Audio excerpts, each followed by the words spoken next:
Сүүлийн 10 жилд тасралтгүй нэг ном засаглаж байгаа. Сүүлийн 10 жилийн энэ улс оронд болсон сайн сайхан, энэ улс оронд болсон муу мухай бүх зүйлтэй бол ирэх барьж байгаа ном бол хамааралтай. Энэ бол парламентын засаглалтаа улсын хинч ойлгодог зүйл мөн. За 10 жилийн өмнө 2015 онд Монголын улсын төсөв 7.1 их найд байсан. 7.1 их. Өнөөдөр Монгол улсын төсөв 33 их найд, 35 их найдаар яригдж байгаа. Энэ хооронд өссөн энэ төсвийн өсөлт нь иргэдэд үнийн дарамт, инфляц болж нэмэгдэж байгаа. Дарга нарт тендер, мөнгө, ашиг болж яригдж байгаа. 10 жилийн өмнө 2015 онд ардчилсан намыг засаглаж явах үед газрын тос боловсруулах үйлдвэрийн зээлийн асуудлыг шийдэж исэн. 1 тэрбум Америк долларын зээлийн гарцыг энтхийн ерөнхий сайд Нарендра Моди гэдэг хүн Монгол улсад айчилж байхдаа ардчилсан намын үед шийдэж өгсөн. 10 жилийн дараа өнөөдөр энэ үйлдвэр 20-30% явж нэмээд мөнгө шаардлагатай байна гэдэг зүйл яригдж байгаа.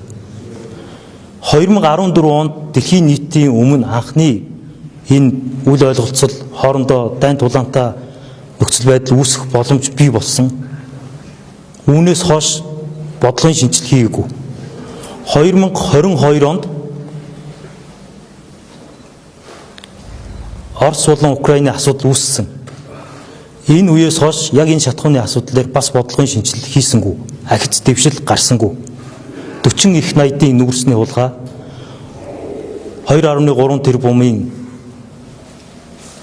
туулын урдны зам 5 их найдаар богдуулаа цоолж түнэл барина гэдэг ийм төсвийн ирэмт дараагүй зүйлийг хийж ирсэн.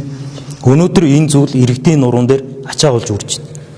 Энэ бол ардчилсан нам шатхууны асуудал дээр улс төржүүлж байгаа зүйл огт биш.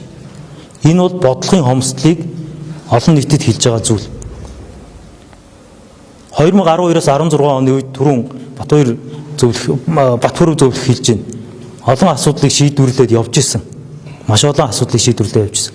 Энэ дотор энэ шатхуунтай холбоотой энэ өөр сувгуудаас авах зүйлийг ардчилсан нам хийж ирсэн, хийж байсан. Өнөөдөр 10 жилийн дараа 97% нь зөвхөн нэг улсаас хамааралтай байна. Үүнийг шийдэхийн тулд төмөр замын хувьд, дэд бүтцийн хувьд бодлогын шинжилэлд огт хийсэнгүй. 14 мега төсөл 24 хотод хэрэгжүүлэх том төсөл ярьсан. Энэ бүгдээрээ өнөөдөр ямар хэмжээний нөхцөл байдалтай болоод бие бинийгээ татж унахчаад өнөөдөр тэр төслийг хариуцж исэн Монгол ардын намаас нийслэлийн иргэдийн төлөөлөгчийн хурал сонгогдсон Монгол ардын намын үед нийслэлийн орлогчоор байсан Даваатлаа гэдэг хүн ял авах хэмжээнд 20 гаруй тэрбум төгрөгийн ашиг сонирхлын зөрчил гаргацсан явж байна. Энэ дээр хэн хариуцлах хүлээх? Одоо энэ бүх зүйлийг ингээд дандаа өмнөх рүүгээ чихдэг ийм асуудлыг дандаа ярьдгаа болох хэрэгтэй. Ард түмэн бид бүхэн чинь бас нэг юмыг эрүүлэр хардаг болсон шүү дээ. 2016 онд гарч ирсэн Эрдэнэт гэдэг ерөнхий сайд 12-оос 16 оны ардчилсан намд бүх бурууг тогсон.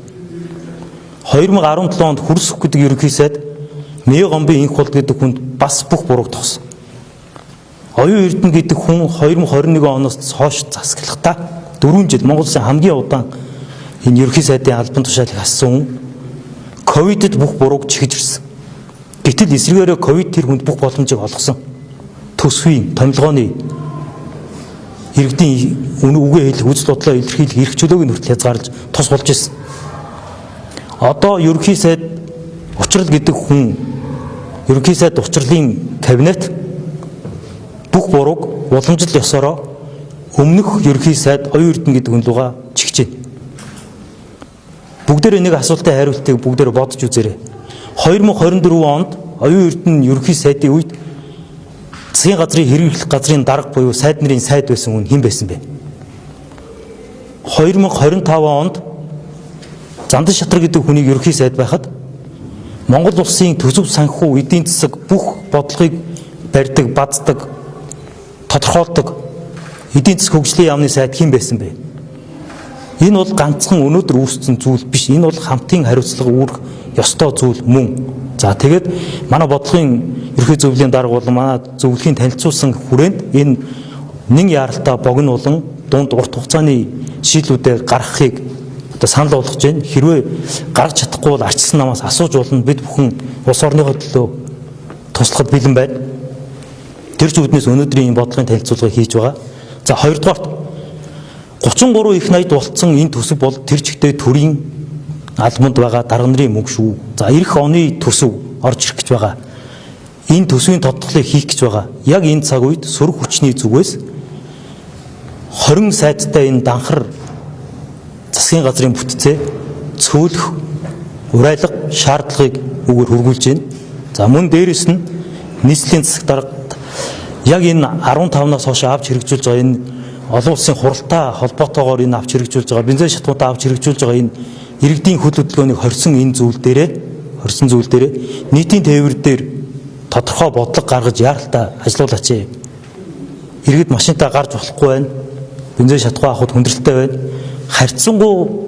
Харьцангуй бид бүхэн энэ асуудлыг ойлгож, асуудлыг хүлээж авч өнөөдрийг хүрж байгаа шүү. За тэгээ бодлогын хүрээнд энэ асуудлыг шийдээсэй гэдэг зүйлийг нэгдүгээрт хэлье. За хоёрд өнгөрсөн хугацааны бүх алдааг хэн үүрэх ёстой вэ гэдэг хариултыг бодцоогоороо намар болж байна.